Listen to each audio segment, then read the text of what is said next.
খেয়ে বুঝতে পারবেন না কি দিয়ে তৈরি করা হয়েছে। সাধারণ উপকরণ দিয়ে একটা অসাধারণ রেসিপি বলতে পারেন। এভাবে বাড়িতে বানিয়ে দেখুন, খেয়ে এত ভালো লাগবে তো বারে বারে এইভাবে খেতে ইচ্ছে হবে। আর এভাবে বানিয়ে যাকে খাওয়াবেন তো প্রশংসা করতে বাধ্য হবে, মুখে দিলেই তো মিলিয়ে যাবে, খেতে হবে অমৃত সমান। নমস্কার বন্ধুরা, রূপার রন্ধনশালায় আপনাদের সকলকে অনেক অনেক স্বাগত জানাই। চলে এসেছি আজকের আবার একটা নতুন স্বাদের নতুন রেসিপি নিয়ে। তো আজকে আমি যে রেসিপিটা বানাবো দেখলেই তো আপনাদের বাড়িতে বানাতে ইচ্ছে করবে। একেবারে একটা নতুনত্ব রেসিপি। এভাবে এই রেসিপিটা বাড়িতে বানিয়ে দেখুন, খেয়ে প্রশংসা করবে না এমন কেউ হতে পারে না। তো আপনারা সঙ্গে থাকুন আর প্রথম থেকে শেষ পর্যন্ত পুরো রেসিপিটা দেখতে থাকুন। আশা করি আজকের রেসিপিটা আপনাদের অনেক ভালো লাগবে। তবে চলুন দেরি না করে শুরু করে দিই আজকের রেসিপিটা। দেখুন আজকের রেসিপির জন্য এখানে আমি একটা বাটি মাপ করে নিয়ে নিয়েছি এক বাটি সাবুদানা। তো এখানে আমি বড় দানা সাবুটা নিয়েছি, তো আপনারা চাইলে ছোট দানা সাবু দিয়েও রেসিপিটা তৈরি করতে পারেন। আর এবারে আমি উনুনটা জেলে উনুনে একটা কড়া বসিয়ে দিচ্ছি। আর কড়াতে আমি দিয়ে দেবো সাবুদানা। তো কড়ার মধ্যে কোনো রকম ঘি তেল কিছু দিতে হবে না, তো খালি কড়াতে আমি সাবুদানাটা দিয়ে দেবো।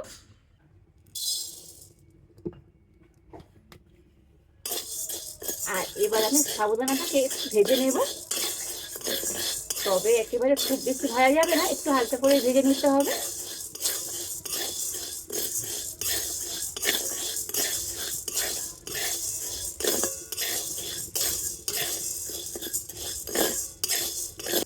তো এমনভাবে সাবুদানাটাকে ভাজতে হবে যেন লাল না হয়ে যায়, সাদাই থাকে।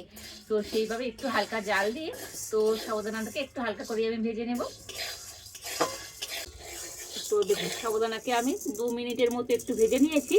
আর দেখুন এইরকম কিন্তু সাদা থাকবে, এইভাবে করেই ভেজে নিতে হবে। আর এবারে আমি এই সাবুদানাটা নামিয়ে নেব।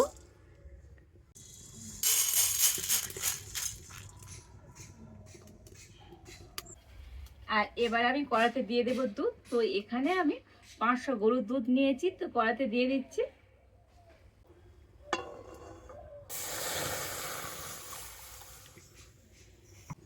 আর এই লিকুইড দুধের সাথে দিয়ে দেব 2 চামচ গুঁড়ো দুধ।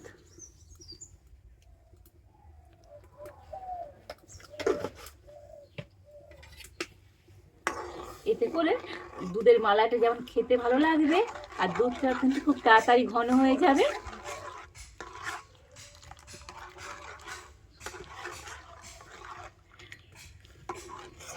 তো দেখুন লিকুইড দুধের সাথে গুঁড়ো দুধটা কিন্তু ভালো করে গুলিয়ে নিয়েছি। আর এবার আমি দুধের মধ্যে দিয়ে দেব হাফ বাটি গুঁড়ো চিনি। তো আপনারা চাইলে গোটা চিনিও দিতে পারেন। আর মিষ্টিটা অবশ্যই আপনারা আপনাদের স্বাদ মতনই দেবেন। আর এবার আমি এই দুধটাকে ফুটিয়ে একটু ঘন করে নেব। তো দেখুন দুধটাকে ফুটিয়ে তো ঘন করে নিয়েছি। আর এরকম ফুটিয়ে নিতে তো যেহেতু এখানে গরুর দুধ, তো সুন্দর একটা লাল কালার চলে এসছে দেখুন।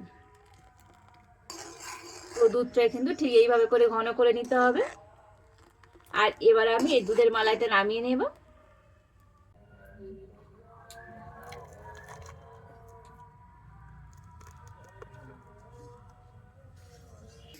আর এবারে এই সাবুদানাটা এদিকে তো খুব ভালো মতো ঠান্ডা হয়ে গিয়েছে। আর একটা মিক্সির জার নিয়ে নিয়েছি। আর এখন আমি এই সাবুদানাটা মিক্সি জারের মধ্যে নিয়ে নেব।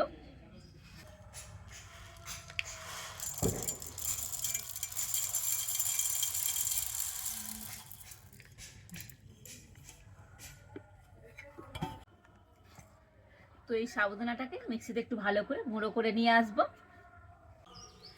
তো দেখুন সাবুদানাটাকে আমি মিক্সিতে একটু ভালো করে গুঁড়ো করে নিয়ে চলে এসেছি। তো দেখুন একেবারে কিন্তু মিহি গুঁড়ো হবে না, তো হাতে একটু দেখবেন দানা দানা থাকবে। তো এইরকম একটু দানা দানা থাকলেও অসুবিধা নেই, ঠিক এইভাবে করে কিন্তু গুঁড়ো করে নিতে হবে। এবার আমি একটা বাটি নিয়ে নিয়েছি আর একটা নিয়ে নিয়েছি চালনি। তো এই সাবু গুঁড়োটা একটুখানি চেলে নেব।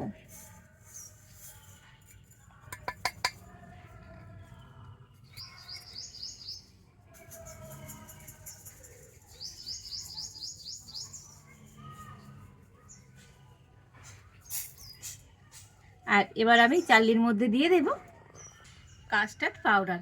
তো এই চামচে 2 চামচ আমি কাস্টার্ড পাউডার দিয়ে দিচ্ছি।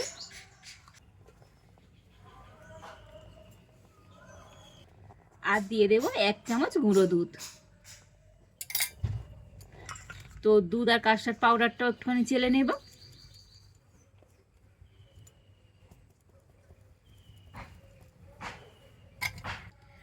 আর এবার আমি সমস্ত উপকরণগুলো একটু মিশিয়ে নেব।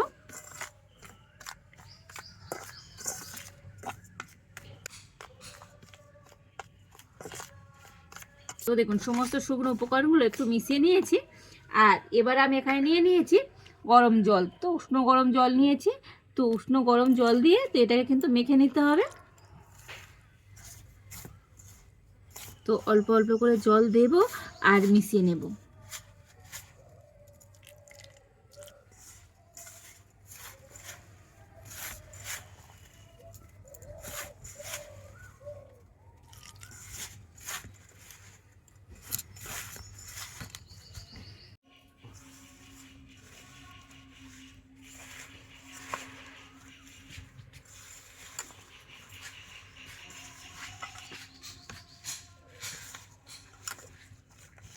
আর এইভাবে মাখতে মাখতে দেখবেন হাতের মধ্যে একটু চিটচিট করবে, ঠিক তখন এর মধ্যে দিয়ে দিতে হবে ঘি। তো তো আমি 1 চামচ ঘি দিয়ে দিচ্ছি। তো হাতের মধ্যে ঘি নিয়ে তো ডোটাকে আবার ভালো করে মেখে নেব।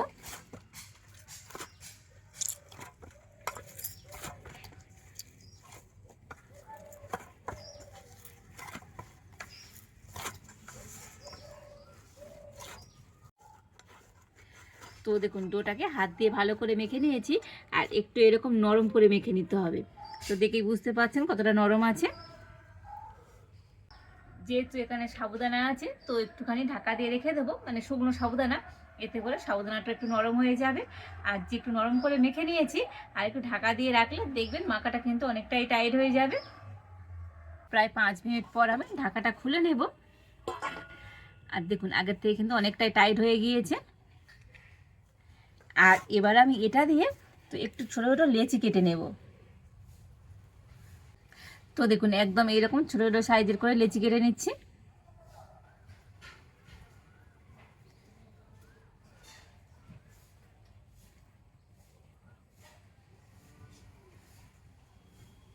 তো লেচি কেটে নিলে এগুলো করতে কিন্তু সুবিধাই হবে। আর প্রত্যেকটা একই সমান মাপের হবে। তো দেখুন সব কটা লেচি আমি কেটে নিয়েছি। আর এবার আমি এই লেচিগুলোকে হাত দিয়ে গোল করে নেব। তো হাতের মধ্যে একটু আমি ঘি লাগিয়ে নিয়েছি। আর ঘি দিয়ে সুন্দর করে এইভাবে গোল করে নিতে হবে।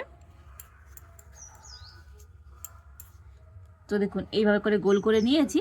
তবে একেবারে খুব ছোট নয়, খুব বড় নয়, একটু এরকম মিডিয়াম সাইজের করে আমি গোল করে নিচ্ছি। তো আমি দুটো লেচি নিয়ে একসাথেই গোল করে নেব।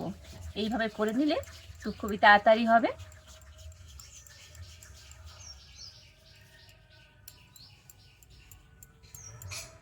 তো দেখুন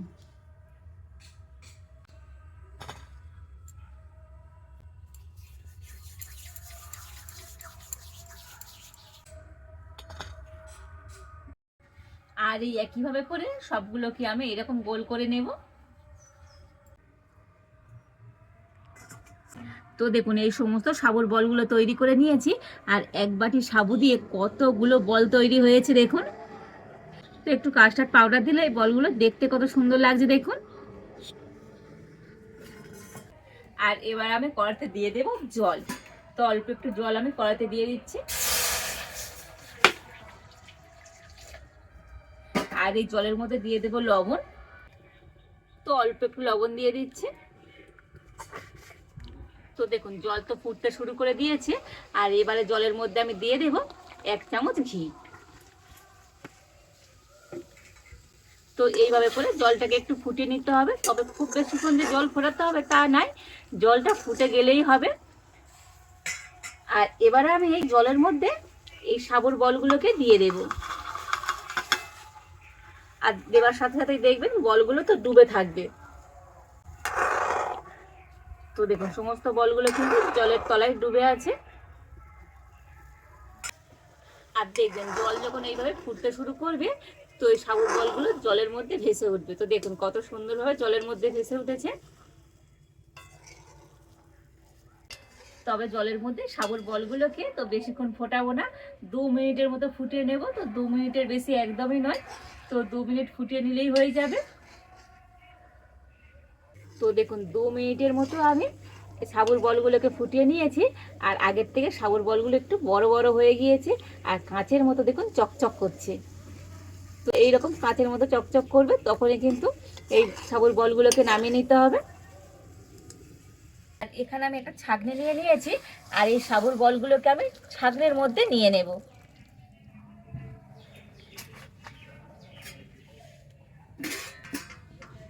আর ঠান্ডা জল নিয়ে দিয়ে দেব। তো এইভাবে একটু ঠান্ডা জল দিলে তো সাবুর মধ্যে যে একটা আঠালো ভাব সেটা আর থাকবে না।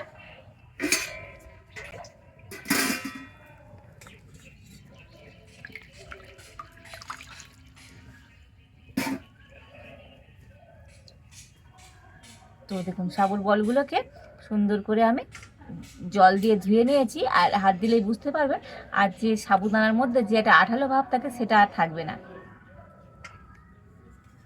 আর এবার একটা বাটি নিয়ে নিয়েছি, আর এই সাবুর বলগুলোকে আমি বাটির মধ্যে নিয়ে নেব।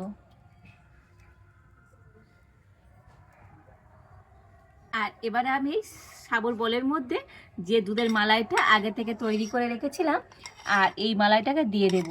তো দেখুন এখন এই মালাইটা ঠান্ডা হয়ে গিয়েছে, আর আগের থেকে আর একটু ঘনও হয়ে গিয়েছে।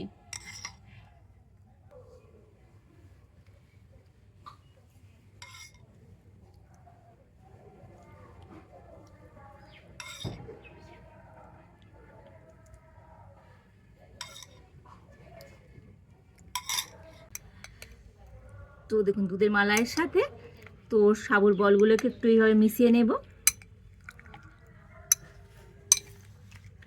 তো নিয়ে আর একটু মালাই উপর দিয়ে দিয়ে দেব।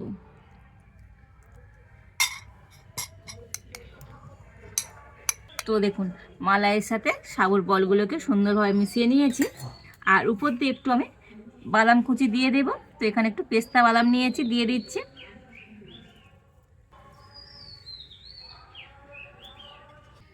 তো দেখুন তৈরি হয়ে গেল সাবুর রসমালাই, কতটা সুন্দর দেখতে হয়েছে দেখুন। আর সবচেয়ে বড় কথা, দেখার থেকে খেতে তো দুর্দান্ত লাগে। তো সাবুদানা দিয়ে এইভাবে একবার রসমালাই তৈরি করে দেখুন, খেতে এত ভালো লাগবে, তো বারে বারে খেতে ইচ্ছে হবে, মুখে দেবার সাথে সাথেই তো মিশে যাবে। আর এর মধ্যে যেহেতু কাস্টার্ড পাউডার দেওয়া আছে, এগুলো তো হবে একেবারে নরম তুলতুলে, খেতে হবে একেবারে অমৃত সমান। দেখতে কত সুন্দর হয়েছে দেখুন। তো এইভাবে সাবুদানা দিয়ে একবার রসমালাই তৈরি করে দেখবেন, যাকে এভাবে বানিয়ে খাওয়াবেন তো প্রশংসা না করে থাকতেই পারবে না। আর দেখুন কতটা নরম তুলতুলে হয়েছে, তো আপনাদের দেখিয়ে দিই দেখুন। তো অসম্ভব সুন্দর হয়েছে আজকের এই সাবুর রসমালাইটা। তো সাবুর এই অজানা রেসিপিটা বাড়িতে একবার বানিয়ে দেখবেন, বাড়ির প্রত্যেকে ভীষণভাবে পছন্দ করবে। আর আজকে আমার এই সাবুর রসমালাই রেসিপিটা আপনাদের কেমন লাগলো তো অবশ্যই কমেন্ট করে জানাবেন। ভালো লাগলে লাইক শেয়ার সাবস্ক্রাইব করবেন। আজ এই পর্যন্ত, আপনারা ভালো থাকুন, সুস্থ থাকুন, দেখা হচ্ছে নতুন কোনো একটা রেসিপি নিয়ে।